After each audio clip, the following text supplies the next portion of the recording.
is 3 o'clock right now. I guess while we're waiting to see if any other folks want to join us here, I just kind of wanted to ask. So we did recently start this week a trial at Northeastern State University of the Adam Matthew AM Explore platform. Has anybody had a chance to take a look at that? I know Sophia Beverly said she was going to share the access details sometime this week. Is that something that any of y'all have had a chance to take a look at? Can you hear me? Yes.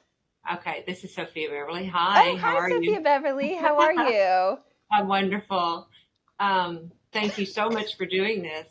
Yes, I launched it and sent the notice out, the announcement yesterday. I think it was yesterday. Excellent.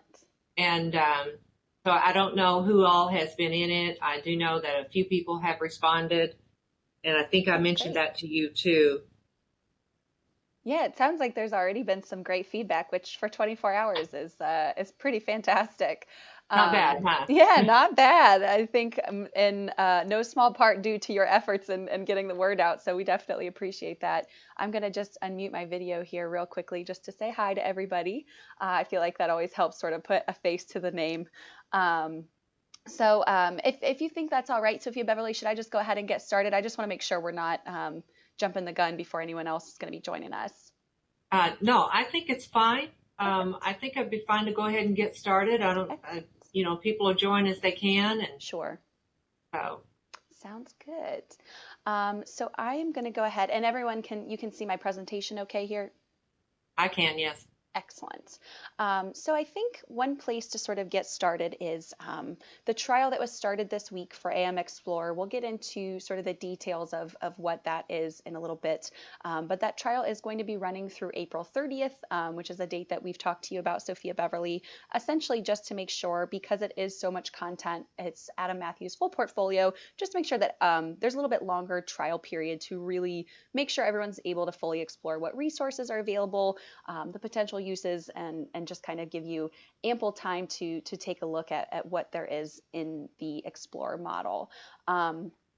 One thing that you had mentioned to Liz in a previous email, Sophia Beverly, there were kind of a handful of collections from our portfolio that were of particular interest. So we've kind of broken them down into a few different subcategories. We have a few in history, we have a few in literature and drama, and then we also have some in cultural studies. Um, so I thought, because this American Indian newspapers collection is sort of how you and I started chatting in the fall, Sophia Beverly, I thought we might take a look at this collection first, and kind of do a little bit of a demo so that everyone can see the platform and see some of the features and search functions, and then kind of just do an overview of some of the other collections that you mentioned were of particular interest. Does Okay. that sound good? Is that helpful? Yeah, yeah. Excellent. I think this was part of the one that you and I had spoken about originally, Yes, and yeah, this is, yeah. yeah, and then it was through coming on through that I was seeing some of the others that were in there, and I know I had spoken at one time with someone about the theater part. Hmm. We were interested in that at one time too. So. Excellent. Yeah. So we have a couple of slides on that. I'm going to go ahead and open here the actual platform. So this landing page is going to look similar to most all of the collections. Up here at the top, there's sort of a navigation bar. I'm going to go ahead and start by going to this introduction tab. I think this is a really great place to sort of direct people when it's their first time accessing one of the collections, especially in particular this nature and scope area. This is specific, the Native American, Indian newspapers, but you will see the nature and scope selection criteria, the source archives and things like that. That's going to be pretty standard across all of the collections. So this nature and scope area is, in general, pretty good starting area, regardless of what collection you are in, just to sort of give some context and get everybody started, get your feet wet a little bit before diving into, hundreds and thousands of documents. So I'll go ahead and pull this up so you can see what that looks like. It gives, a brief overview. The American Indian newspapers collection is 45 unique titles spanning from 1828 all the way through 2016. The Cherokee Phoenix, actually, which is, I believe, one that you and I had talked about, it's one of the largest runs included in the collection with over 500 issues. So I thought it might be fun. We can take a look at a couple of articles from that just to kind of see some local Northeastern State University history in here. Some of the key topics, there's going to be a lot of community news, things on public health and welfare. You'll also see a lot of articles on activism and protest, the American Indian movement. It's really just sort of a great look at American Indian culture across the board. There's a lot of great advertisements included as well, so you can learn a lot about consumerism and commercial enterprises. So really covers a wide range of topics. Go ahead and scroll back up here. There's also up here this Explore section, which I'm going to go ahead and click on now. This is another place that kind of helps provide some direction because the collections are fairly expansive. It is nice to have sort of these thumbnails of there's this video introduction. There's also some photographs where you can kind of filter by date and by newspaper just to see some of the photos included in different editions. So just go ahead and pull down here and take a look at maybe the Arizona State Basketball Championship, just so you can get a look at the scan quality and image quality here. So we'll go ahead and zoom in. And yeah, so this is essentially just going to be where all of the images from the various newspapers and editions are organized. So they're all kind of in one place here. Go ahead and get back out here. I'm also going to show you, before we get into the newspapers themselves, this essays section. The essays are really helpful in providing a little bit of context for some of the documents. So one in particular that I wanted to point out is the history of the Cherokee Phoenix. And these are really great because it includes the video, but it also includes a full transcript, so it is accessible. It includes a lot of information about the history, about the audience of the newspaper. They go into some detail about what the relationship is between the newspaper and the tribal council. It just provides a lot of really excellent context for why studying these newspapers is important, why it's significant, and some of the information that you can get from searching through some of these periodicals.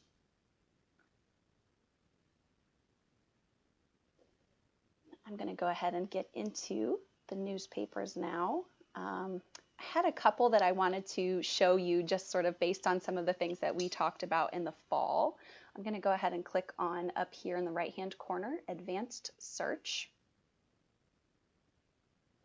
And I'm going to, you can see you can enter a lot of different parameters here.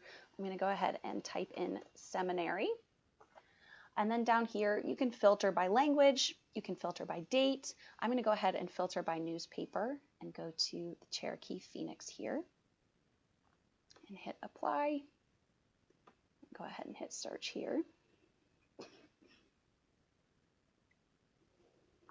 So, you'll see there's 349 hits for seminary. I'm going to go ahead and organize this by issue date using this little filter up here at the top.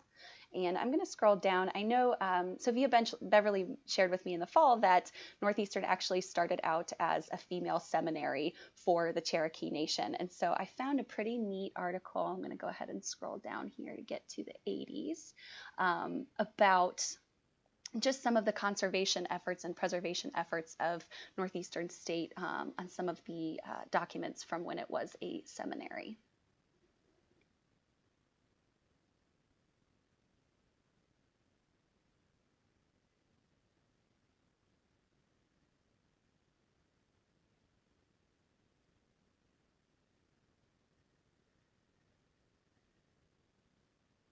Here we go.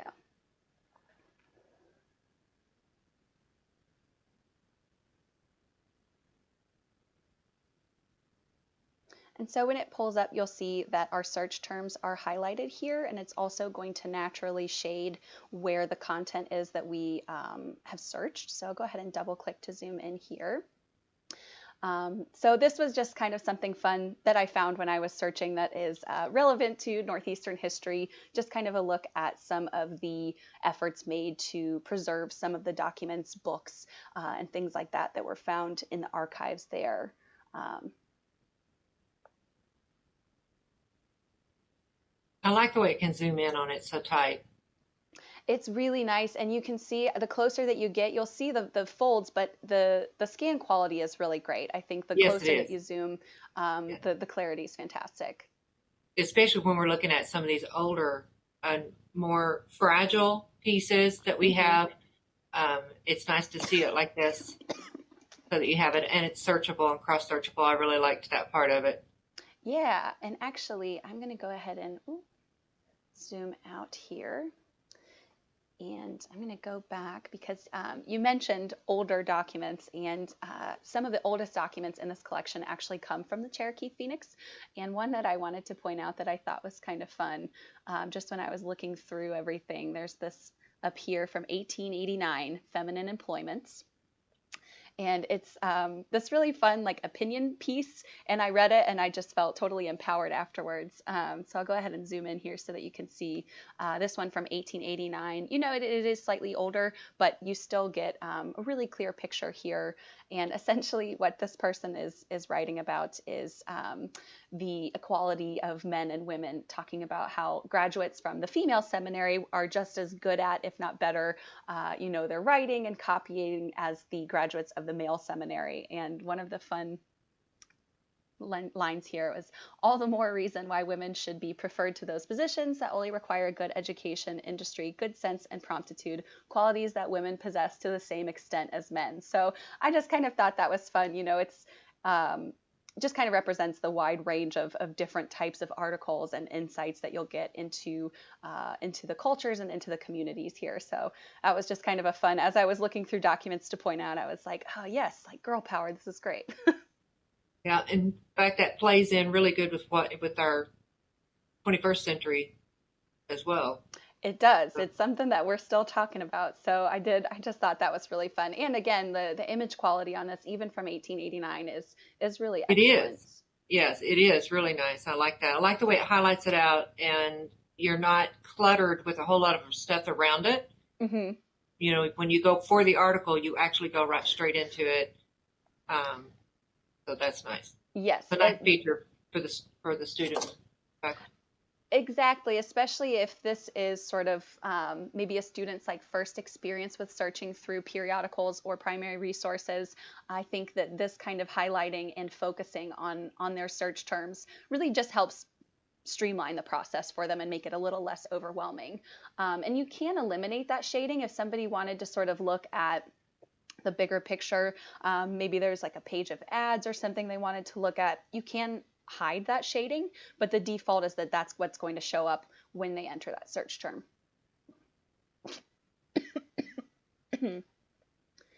And there was one more that I wanted to show.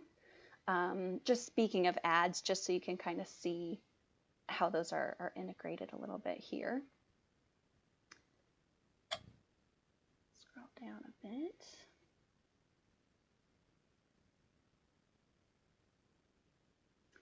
So I'll go ahead and click on this female seminary faculty.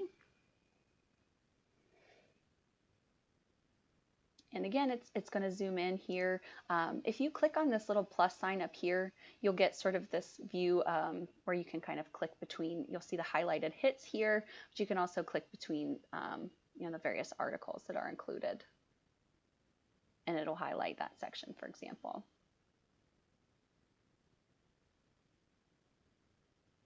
I'm going to go back to our page on the faculty here. So just kind of another fun thing that I found was a list of female seminary faculty, which I know is closely tied to the history of Northeastern State. And it's just, a quick little blurb here. But I also wanted to point out, I'm just going to kind of scroll over and up a bit. Just sort of how some of these ads are incorporated as well. I think some of the insights that those provide both to, the culture as well to the local economy is pretty interesting to look at how things were being advertised and what was being advertised and sort of what the audience was. Yeah. So are there any questions that you have about, the content in American Indian newspapers, or any searches that you'd like me to do while we're in here? Um, I'm fine with where you're going with it. I've been playing around. In fact, I'm doing the same search you're doing at the same time you're doing it so that Oh, I kind of okay. get a hands on it for what you're doing as well. So I just went ahead and went into it because some of this I hadn't worked with since we had access to it.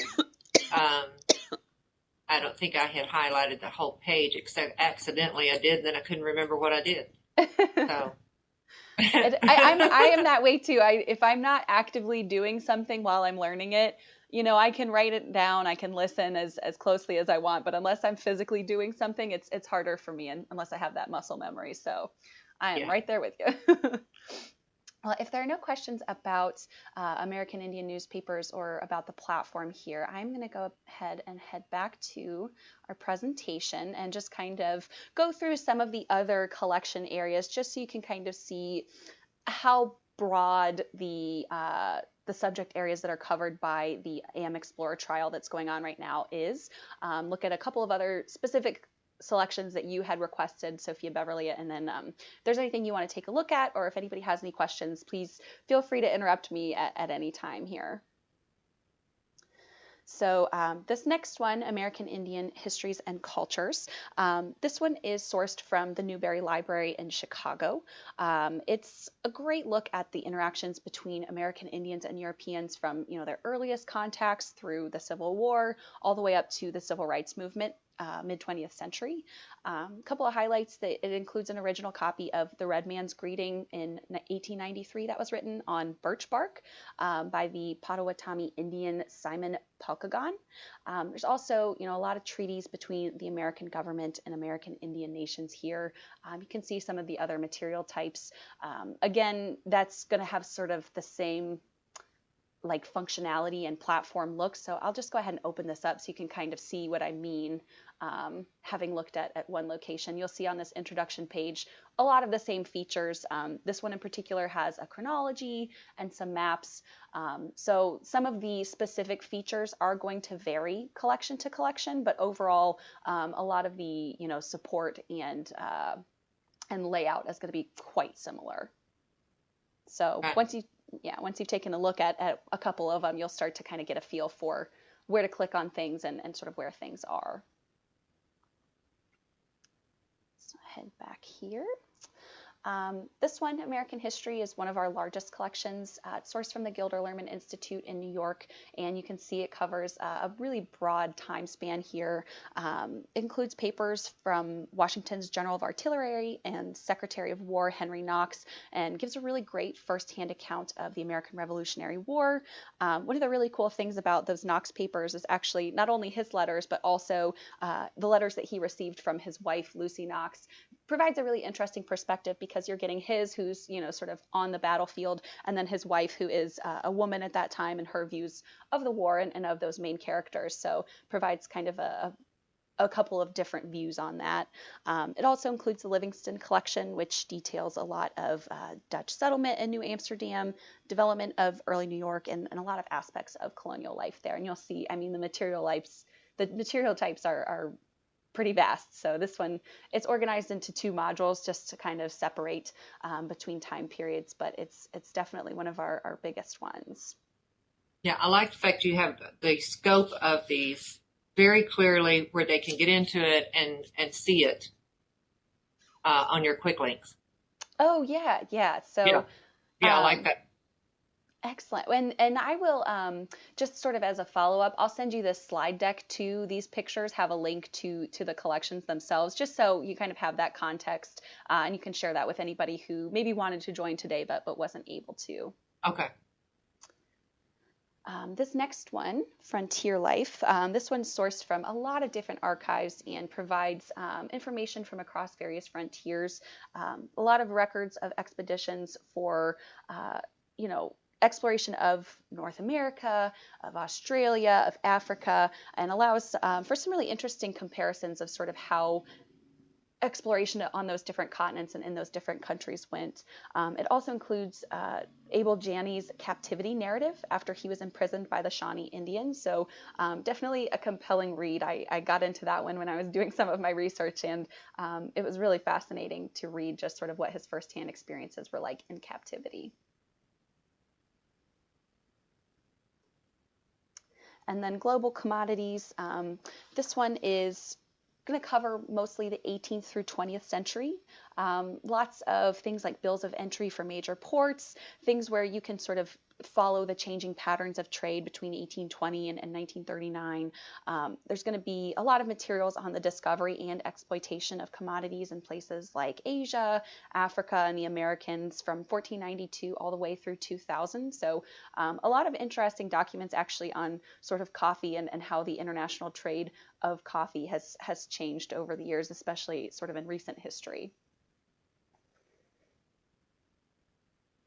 Yeah, I think global commodities also brings something, not just, of course, it's good for the world history part of it, but it also pulls in other subject areas that are looking at globalization and how it was looked at back then, and what we're doing now too. Absolutely, and it's really interesting because it does include some things through 2000 even, and so to look at how trade has kind of mapped globalization and the way that it has changed over the years is really interesting by just following something like chocolate. It seems like sort of just a basic culinary search, but you can learn so much about global history and about how we've sort of interacted throughout the years through just that one item. So Yeah. definitely a wealth of information here. And we also have one just sort of while we're talking about globalization and global history, we do have a collection on the East India Company, which has sort of a specific lens, but a lot of other really good information in that area too. So the next subject area that we were going to talk about is literature and theater. I think two that you had pointed out in particular are 18th century drama and romanticism. So go ahead and take a look at those. 18th century drama is going to cover 1737 through 1824, sourced from the British Library, Georgian Theatre Royal in Richmond. It's got a lot of material types. One highlight that I think is really fascinating is the Larpent collection in its entirety. So it's over 2,500 plays, epilogues, prologues, songs, all of them submitted for license between 1737 and 1824. So a lot of really great material there. And there are two really essential reference works for theater history included. There's the London Stage, and then this is a lengthy title. It's called A Biographical Dictionary of Actors, Actresses, Musicians, Dancers, Managers, and Other Stage Personnel, in case they missed any, in London. And both of those are available for the first time in a searchable format in this database. So it's really a critical resource for anybody who's looking at the history of theater. And then, oh, I'm sorry. Did you have a question? No, I'm sorry. I was talking to myself. I probably should mute my mic. Okay. Okay. It's kind of comforting to hear you I was because just saying sometimes that's nice, you know. I personally appreciate the affirmations. It makes me feel like I'm not speaking out into the void, working from home here in Ohio. So I personally appreciate it.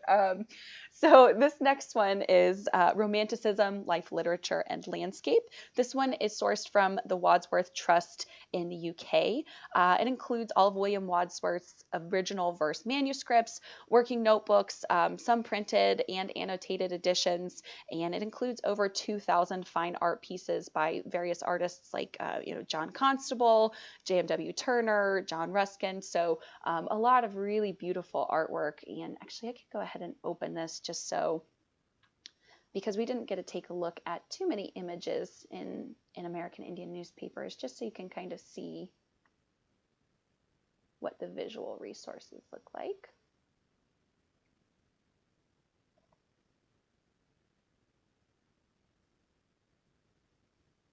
So we have the art wall, an art gallery. We'll go ahead and pull this up.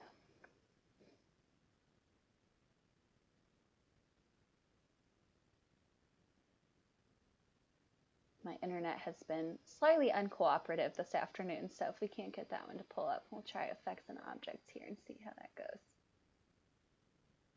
And this is great too because it provides sort of some photographs of, you know, the actual cottage itself in the Wadsworth Trust, and just sort of some context as to, you know, where he was when he was writing some of those things. So it includes not only the paintings, but some of these photographs as well, which I think is really interesting. For me, when I'm reading about something like that, it always helps to kind of have a visualization of like, where were they that inspired some of these things. So I think that that's kind of a neat feature of this particular collection. So go ahead and head back to the presentation here. So the final area that we wanted to look at is cultural studies. So we've got a couple here. Gender, identity, and social change. This one actually just came out in 2018. It is primarily from Glenbow, Bryn Mawr. It's going to include the papers of J. Arthur Munby, who I'm not sure if you've heard of him, but this collection is sort of what initially introduced me to him. He took like meticulous notes and was just incredibly fascinated by the lives of working class women. And so it's this incredible collection of like handwritten notes and sketches and notes from interviews with these women. And a lot of it is handwritten, but it features what we call handwritten text recognition. And so even those handwritten manuscripts in this collection are fully text searchable. So definitely something that if you know, the J. Arthur Munby collection is something that somebody wanted to use in a research project and wanted to look for a very specific example, that HTR technology really makes that a lot easier. It also includes documents relating to the American suffragettes Doris Stevens and Martha Carley Thomas, including, you know, some letters to Emmeline Pankhurst in Britain. So just a lot of really fascinating documents from women's suffrage. And also it includes information through, you know, like the 1970s, Gloria Steinem and things like that. So just sort of a really thorough look at women's studies, and also it includes some like etiquette books and things like that. So this one I really personally enjoy looking through. And then we have the trade catalogs and the American home. This one is mostly from UC Barbara. There's some from the Winterthur Library in the Hagley Museum and Library. It includes catalogs from retailers like Sears, Roebuck & Co., Bloomingdale's, all kinds of different places. And, you know, a history of brands like General Electric, Heinz, Johnson & Johnson, Kodak. Go ahead and pull this up so you can see that. To eliminate some of my tabs here. I can't handle the clutter on my Internet Explorer here. Yeah, I was looking at it. Doesn't exactly, or either I'm missing it, where if when I'm in the collection, I can just click something. It takes me back to the home of all collections. It's opening up in a separate window, so you have to make sure that you close that and then you're back where you're at. Unless I've missed it somewhere. Did I miss it? No, so you are correct when you go. So for example, if this, you're talking about this sort of main landing page where all the collections are. Yeah. Yep. So it will, like if we wanted to look at Age of Exploration, that would stay in the same tab. But when you open the collection itself, it is going to open in that separate tab for the verification. So you're now, not if we missing wanted to search, I'm going to ask a real quick question here Yes, before yeah, you get please into the trade catalogs. From that main landing page where all of the images are, Yes. and let me go back up where I have the about collections part where it's on the side. No, mine's not showing. Trying to get where it's got the themes and stuff like you have over on the products, and I'm not seeing that on mine for some reason. It was there, and now I guess I've clicked off into something else. Yeah, I was going to say this is Liz. Sorry to interrupt. Alex, I think she's on the AM Explorer website, not the corporate website, which has slightly different functionality than the corporate website. We don't have the thematic filter yet on the AM Explorer website. It is in the works, so that will appear there in the coming weeks. We just launched AM Explorer in January, so we're still kind of playing around with it. But I do apologize for that oversight, but rest assured it is in the works. No, when you know, I would pick on the one thing, right? I mean, we're just good at that. Well, the reason I was looking at your screen and then looking at mine, and I was going, okay, I wanted to ask a question. If and when we do have that products where you can do cross-searchable, if we wanted to search several different collections simultaneously, especially I'm looking more at the groupings of history for things, is that possible? So with AM Explorer. Sorry, go ahead. Go ahead, Liz. I was just going to say, on the AM Explorer website itself, that search bar at the top does search across every collection that's available to you. So it is a federated search tool. Okay. Okay. All right. That'll work. Okay. Thank you. I'll let Alex take over from there. Okay. Sorry, Alex. No, that's okay. Your questions are what make this as helpful as possible. We want to tell you what you want to know. So I definitely welcome any and all interruptions for questions. So we'll just go ahead and hop back. Did you have any other questions, I guess, while I'm on this landing page about sort of the search functions or, like the themes or anything like that while we're here? Not that I know of, no. Okay. So I'll just hop back into trade catalogs here. So when you go to the documents, you'll see it's organized by different sort of types of commodities. So clothing and accessories, home decorating and design. So you can kind of help filter what you're looking at by sort of what the advertisement is for or what the catalog is for. And there's also going to be document types. So if you wanted to look at specifically a catalog, or maybe you wanted to take a look at price lists, if you were looking at, how prices have changed or something, you can use these filters along the side here, which is going to be pretty standard across the collections. Is when you're in the documents page, there will be filters specific to the collection that you're in. So here, document type, in American Indian newspapers, we saw, the title of the newspaper or, another language that you could filter by. So these filters on the left here will always sort of be there to help guide if you don't know what search terms you're trying to use or if you're just trying to narrow down while you're browsing. So go ahead and head back to the PowerPoint. That was the last specific collection that I had to sort of take a look at. Were there any others that anyone has seen maybe while browsing the website or anything else that caught your eye that you might want to take a look at as far as specific collections or the content that's available?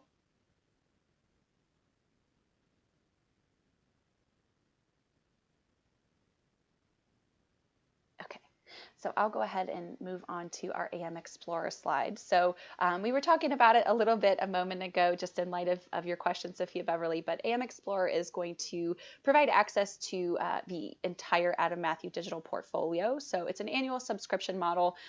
It's going to include that cross-search function that Liz was mentioning. So it sort of has that federated search ability where if you wanted to look for one specific term and searched it from the AM Explorer site, it would pull up all of the hits across the different collections.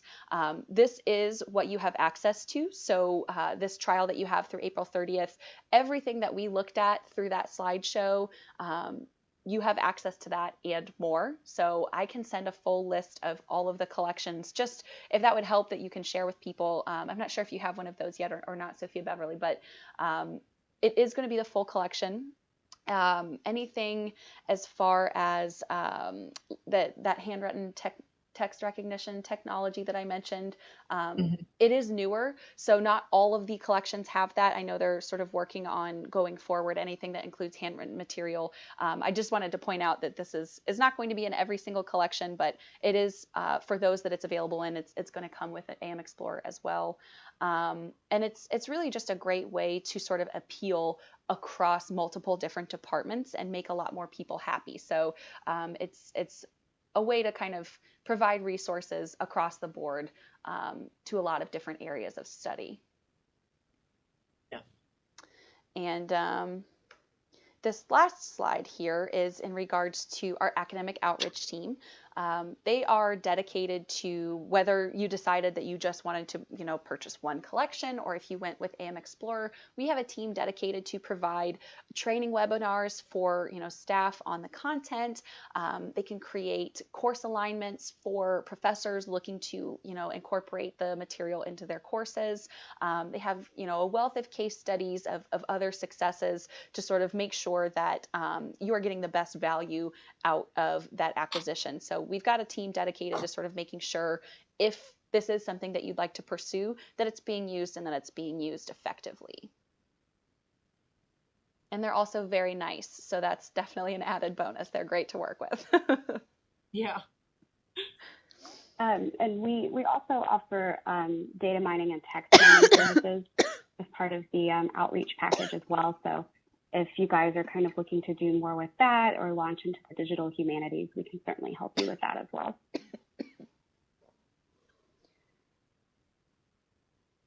So this is our last slide here. Go ahead and. So I have put my email address as well as Liz's email address here. In case anybody has any questions at all, certainly don't hesitate to reach out to the both of us. We work as a team to sort of support institutions in the Midwest. So if you have any content questions or questions about what's available through AM Explorer through this trial, certainly don't hesitate to reach out. I guess I also just want to make sure, I know we breezed through a lot of collections there, took a look at the platform itself. Is there anything that we didn't go over today that you'd like to see, or any questions that you have about the AM Explorer trial at NSU right now? I don't at the present moment, but some of my colleagues that are with us have a question. And if they don't have their mic on, can they type it in somewhere in the chat or something? I think there is a chat function. I believe it's like in the upper right-hand corner. There should be a little like message box, I think, that they can click on. Yes, there is chat functionality right above the participants window, if you guys can find that. Let me see if I can actually pull it up.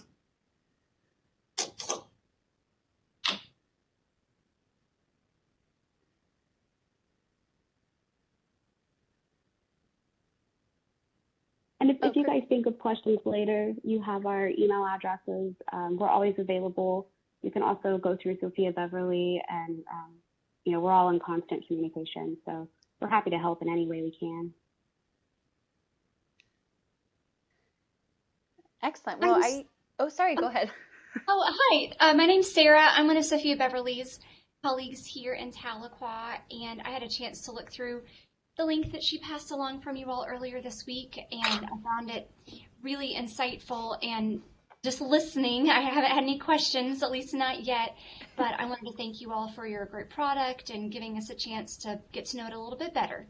Well, thank you so much, Sarah. I appreciate your feedback and also for joining us on a Friday afternoon. I know it's not the easiest time of the week to pay attention, especially to a presentation that's not quite interactive. So I definitely appreciate you joining us and for your feedback. I'm glad that you've had a chance to take a look at the product, and we're really, really thrilled that we had the chance to kind of sit down and talk with some of you just about the platform and what's available, because it is a really vast resource and it can be a little bit intimidating, but once you get your hands on it, it's really cool, some of the stuff that you can find in there. So yeah, we were really grateful for the opportunity for just to chat with everybody about it.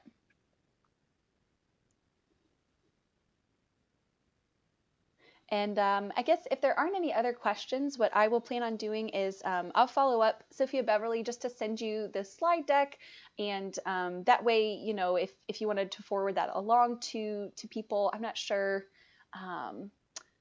I don't know that we have like an email list or anything of attendees today, but I can go ahead and forward you this information just so you have it along with a link to the recording of the call. That way, if there was someone who wanted to join us, they can watch the presentation after the fact. Okay. All right. We appreciate that. Excellent. Well, thank you so much, everyone, for joining us. Thanks, Sophia Beverly, for inviting everyone and helping facilitate this call. And we really appreciate your time. I hope everybody has a great weekend. Okay. Thank you so much, too. We really do appreciate you taking time and We hope that you're having warmer weather there than we are here. But you said you're in Ohio. Yeah, we had a warm week until today. I took my dog out in the middle of the night, and I was used to the 50-degree rain from the last 4 days, and it was about 30. So it was my fault for not checking first, but it was a pretty prompt change in direction. We're back to snow and cold today. Oh, okay. We do thank you for the opportunity to work within the collections and to see what's in there and to give everybody a chance, because it does touch into quite a few disciplines. And I like the handwriting recognition software that you have in there, especially anything like diaries or letters or anything of that note. Mm-hmm. Very important for primary resources. So yeah, I definitely. do appreciate it. And I will include too in my follow-up just a quick link to a little bit more information about that handwritten text recognition software, just so you have that in case you want to forward it. It's all in one place to anybody who has questions or is interested, just since we touched on that today. Okay. All right. Thank you. Excellent. Well, thanks everybody. Feel free to send Liz or I an email if you have any questions, and we will be in touch with you, Sophia Beverly, just to kind of make sure that everything's going okay and to provide you with those resources that we talked about. Thank you very much, all of you. Alex, Brittany, Liz, thank you very much. And to everyone on this end that joined, thank you very much. Have a great weekend, everybody. Bye. Thanks, everyone. Bye.